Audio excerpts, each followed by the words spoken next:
కడప తెలుగుదేశం పార్టీలో ముసలం పుట్టింది. కడప ఎమ్మెల్యే మాధవికి వ్యతిరేకంగా ఆ పార్టీ నేతలే రోడ్డుకెక్కారు.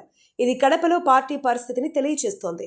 ముఖ్యమంత్రి చంద్రబాబు నాయుడు మొన్నటి ఎన్నికల్లో కడప జిల్లాలో 10 స్థానాలకు గాను 7 స్థానాల్లో గెలిచామని, ఈసారి 10కి 10 గెలవాలన్న ఉద్దేశంతో అక్కడే మహానాడుని నిర్వహించారు.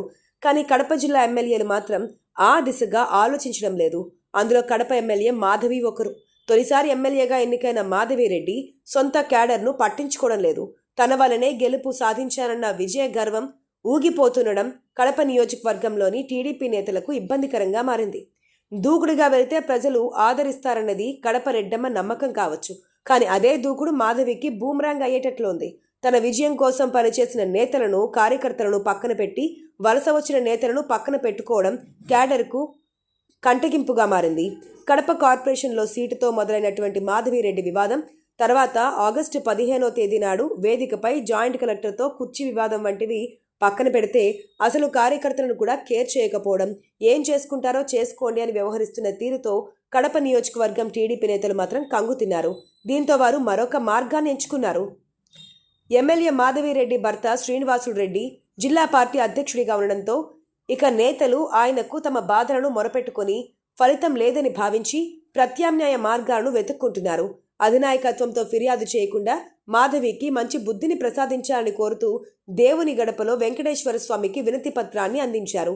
అంతటితో ఆగకుండా కడప నియోజకవర్గం నేతలు ర్యాలీగా బయలుదేరి వెళ్లి కమలాపురం టీడీపీ నాయకుడు పుత్తా నరసింహారెడ్డిని కలిసి తమ గోడును వినిపించుకున్నారు. మాధవిరెడ్డి ఇప్పటికే ఇతర పార్టీల నుంచి వచ్చిన నేతలకు వేరే పార్టీ నుంచి చేరిన వాళ్లను వచ్చే కార్పొరేట్ ఎన్నికల్లో టికెట్లు ఇస్తామని హామీ ఇవ్వడమే ఈ రగడకు కారణమని అంటున్నారు. మరి మాధవిరెడ్డిని టీడీపీ నాయకత్వం కంట్రోల్ చేయకపోతే ఈసారి ఎన్నికల్లో టీడీపీ కోల్పోయే మొదటి సీటు కడప అవుతుందన్న కామెంట్స్ ఈ పార్టీ నుంచి వినిపిస్తున్నాయి. మరి చంద్రబాబు మందలించి వదిలేస్తారా లేదా ప్రయత్నించి ఆలోచిస్తారా అన్నది చూడాలి. ఈ క్రమంలో కడప ప్రతిరోజు రాజకీయ రచ్చకు దారితీయనుంది. కడప టీడీపీలో కుమ్ములాటల్ని చూడనున్నాం.